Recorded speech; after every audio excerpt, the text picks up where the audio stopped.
Morning Bulldogs. It's June 5th, 2020, and here's today's news update from the New York Times and the BBC.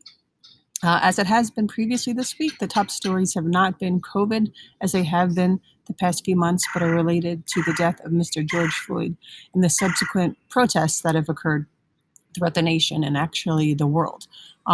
Last night, I believe, was the 10th night. Yesterday was also the memorial for Mr. Floyd in Minneapolis. It's the first of several that will be occurring throughout the week. The article over there mentions the Reverend Al Sharpton. He's a well-known civil rights leader. Gave a long speech at the end about the symbolism and the action that should result as a death. As his death is one of many. And it says here that his death would be a catalyst for change. Get your knee off our necks. He spoke, as many other leaders have saying, that they sense that this is a time for change because the protests that have been occurring as of late have been very large and have included people of all walks of life. And they said that should create significant change. So if you've known about any of these protests, or I've heard some students who've even been in them, I'm not in Passaic County, so I'm just checking what's on the news, but I'd love to hear what you guys are seeing or hearing or experiencing. Also, the new jobs report is supposed to come out, and it says here that 1 in 5 Americans are out of work. Who these people are who are out of work can also reflect social inequality and how this pandemic and these racial inequalities and these protests do blend together, right? We've learned that a lot this year, that things really don't exist separate, right? Things cause and effect and blend and influence each other. There's also a top story about protests in Buffalo, which is in upstate New York, that a 75-year-old protester was shoved by the police. I guess he fell back, hit his head, was bleeding, and was left there. So those officers are suspended. So feel free to go to the New York Times and see other articles they have. I did want to screenshot one story about how this pandemic is affecting students and how it can increase economic gap, social disparities, racial inequalities that have already existed. Why is that? I mean, why are some schools more prepared to not lose so much as what you would have if you were in school, and some are? How do you feel? Do you feel like you still are on top of things as if the school year was still happening? I know, my son is receiving so much work. I don't think he'll be that much behind as far as academic progress. Do you feel that way? Other students I see like who aren't doing stuff in other schools, I'm like, oh, they will be behind. So how will that affect your future? And what can you do to not let it have a negative impact on your future? What can you read or do or learn over the summertime if you can? So go ahead and take a look at that. And then the BBC News, very similar again to what we see in the New York Times. Police brutality videos during protests shock the United States. So how are these protests being policed? All differently, right? There have been so many places that some are going real smooth, some not so much, some in between. And it's important to look and see the differences. Another general, General Martin Dempsey, is speaking out against what Trump is doing with the use of troops. So this week we've seen General Mattis, John Kelly, Martin Dempsey, I believe an admiral came out today. So what does that symbolize and what impact might that have? So we'll probably be talking about that on our last video next week. Going back to COVID, the European Union wants borders open by the end of June. Jakarta mosques are reopening for the first time in 3 months. So things, and I was reading this morning about this rugby team that's been sort of stranded, and there's been 20 of them living in one room for 3 months, and craziness. So what's that for a sports story? The BBC, if you scroll down a little bit, has a whole banner of stories related to the death of George Floyd. So various videos. You see one there of Al Sharpton that I was mentioning. The U.S.'s history with police brutality. I have not seen that, but I'm going to check that out today. If you do, let me know, and I'd love to hear your feedback. All right, so on this day in history, you still may need some events from your timeline that you want to put in. This is in many ways related to what we're discussing right now. I know I have discussed Harriet Beecher Stowe's Uncle Tom's Cabin before, I think even since we've been in virtual instruction. Um, but this is an image of the newspaper that it started appearing in. So, like other books in the past, often books were divided and to get more readers for their newspapers, right? This book had a very significant influence on people. It increased the abolitionist movement in the United States.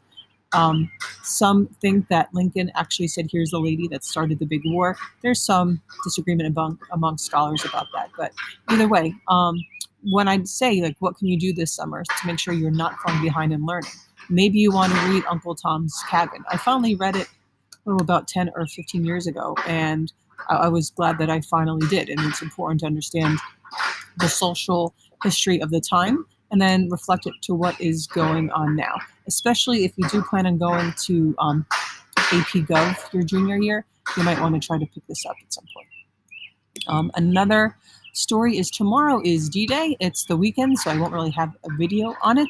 I actually did an online workshop from the grad school I went to this week on D-Day to keep learning more about it. As we're going to cover World War II on our last unit, pay attention tomorrow in the news to see if you do see any D-Day coverage. So today is June 5th. So the day before D-Day, lots of things were going into place. And one thing is that 1,000 British bombers were dropping bombs on German gun batteries along the coast of Normandy in France in preparation for D-Day. Now, of course, I have like American pictures here. That's a Marauder that was a bomber, but was actually used more as a fighter on D-Day, coming in and to attack some of those German defenses. June 5th, there was a stormy day, a lot of cloud cover, and actually D-Day was going to be on June 5th, but because of the storms, they pushed it back to June 6th. A lot of things had to be kept in mind as to when they could have it. It needed to be a full moon so that the paratroopers that came in at the beginning could sort of have some light. They wanted it to be low tide so that the obstacles that the Germans placed on the beach would not trap up their boats. And things like that. So to have that combination of a full moon and the low tide had to be at dawn, right? If they did not have it on June 6th, they would have had to wait until July. So a lot of important things in mind. There's not many D-Day survivors left. I know my uncle, so my grandfather's brother, was one of those paratroopers who came in at the beginning of D-Day. And that did not go as planned as well. They planned these well orchestrated lines of paratroopers that get bombed in, but because of the cloud cover, some went above the cloud, some went under, right around it, so that it wasn't this clear orchestrated drop of paratroopers. Actually, it ended up going in our favor because the Germans were just getting these radios of like, oh, there's a pocket of activity here and a pocket of activity here, here and here. So that mistake actually led to an advantage for us. So something to think about as you make mistakes. Can you still turn them into advantages? All right. So now let's go to our portfolio project assignment. So this is meant to be very simple for you guys. If we were still in school, we would make this much more elaborate. And if you want to add to it, I'm not asking you to go over your STEM values or the piece you're the most proud of, or least proud of. I'm not asking you to put this on a PowerPoint. If you want to go above and beyond, feel free to do so if you have the time, because this portfolio is meant that, a year from now, 2 years from now, 3 years from now, before you graduate, you can look back at the work you've done. When you collect your 4 years of work and see your growth, see what you may want to share, things like that. So all you need first is a link to your first trimester portfolio, then a link to your second trimester portfolio, right? You're just literally copying and pasting links. Then your most recent contest. So I know a lot of you did recent contests, the podcast, the STEM writing contest, things like that. New York Times vocabulary contest. If you did not do a recent one, like, oh, I was supposed to do the podcast, but we didn't get it together, or I was supposed to do an essay, I didn't get it together, or one of those posters, I found one more example for you. And that is a writing contest. It's like a story. It's for a children's book. Um, it's due today, however, so you would have to like get on that. If you find a different student contest online that gives you like a couple more days, feel free. Just let me know. But that's 40 points, so I want to make sure you have your final contest in there. The contest would have been a whole separate grade if we were still in school, but this is the best way we can merge them together for now. Also, your final timeline. You should have been working on your timelines all year. I know many of you have been, and I know many of you have been keeping up with them since virtual instruction. So you want to have a minimum of 25 events, right? I'm going to grade it much simpler than I would have otherwise. Of those 25 events, 8 of them should be from virtual instruction because we've been here about a third of the year. Okay, if you have more, that's okay. Your timeline should not look like anyone else's timeline, right? Now, how do you make your timeline? I'll show you that in a second. This is that writing competition if you need to do one. If you've caught up, you don't need to do this and you still want to do it because, hey, you want to try to win $250. You want to try to get an award that looks really good in college transcripts someday, like go for it, right? If you have the time. But anyway, your timelines. You should all have a spreadsheet. Now, if you go to the link I gave you, you literally follow step-by-step instructions and you change the settings of your spreadsheet and you copy and paste it. And then it gives you a new website with a really cool looking website timeline. If you add photos in there, it looks even cooler. I know some of you guys have been playing around with that throughout the year. If you haven't done it, you don't need to spend hours putting photos in, but if it makes you happy that the aesthetic is good and it's something you want to keep for your final portfolio, go for it. Now, last year when I did this, some students had trouble with putting in their spreadsheet link. Usually it was just, oh, you didn't click this or you didn't modify this. If this is happening to you, don't get crazy frustrated. We have lots of students in computers as their shop here, and you can contact them and help them. If you are really fed up and you just want to create your own timeline, you want to make your own digital one, put it on a piece of paper, make a little chalk timeline on your sidewalk, go for it. I just don't want you to have to do more work than you've already done. It literally should be a matter of copying and pasting a link and you have a cool timeline. Okay, it should be like really that simple. But if you want to do something else, that's up to you.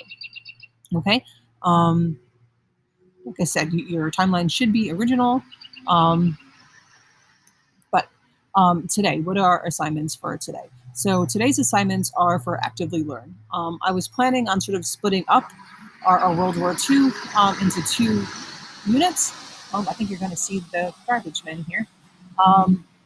Is that the proper term? Let's say hello. Morning. Good morning. They say good morning. Good guys. Okay, so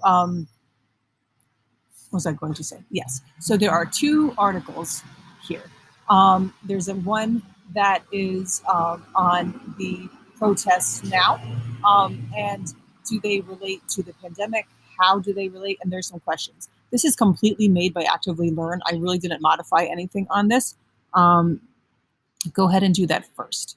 Okay, the second one, which I did a little screenshot above, is one I put together. This is on the Tulsa race riots many decades ago in Tulsa, Oklahoma. And it really ties in with what's going on today, with what we're learning about from World War I and the Industrial Revolution and all those sorts of things. That I did put together myself. So I just actually modified a question this morning. I added some video links and a podcast link. Every link I ask you to watch is under 5 minutes. So it's like if you've been listening to these insanely long videos, that should be nothing. So go ahead and do that. You'll notice a lot of them are short answer questions. There's not so much right or wrong, but what I want you to do is to think and reflect and make connections, right? It would be great if we could be in school discussing these matters and connecting them to history and to different values in America. But since we can't, I want to make sure you're thinking and reading and reflecting on this as much as possible. So do those 2 Actively Learns. Like I said, make sure you're watching the videos and the podcast. It's short. Please don't just convince someone to send out give you the answers, because this is something we need to listen to. This is something we need to read about in order for progress to be made, for things to move forward in the right direction. We need, especially you guys, the youth, the future, to be thinking about this, to be reading, to be listening, to be reflecting, right? It's so important, right? I do sort of see how long you're on Actively Learn, not to be creepy, but it is. So like when it's 8 minutes, I know like, okay, whose answers did you get, right? Don't worry about the grade. Right now, if you get like an 80 or a 100, it's not going to change your overall grade too much because we've had so many classwork assignments. I just need you to think and reflect. It's so important.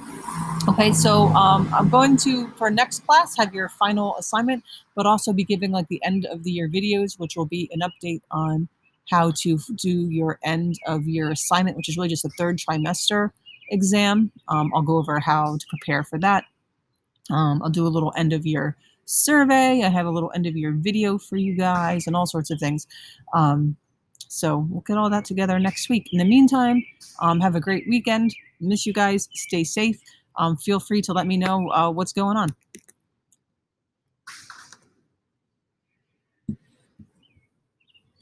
Bye.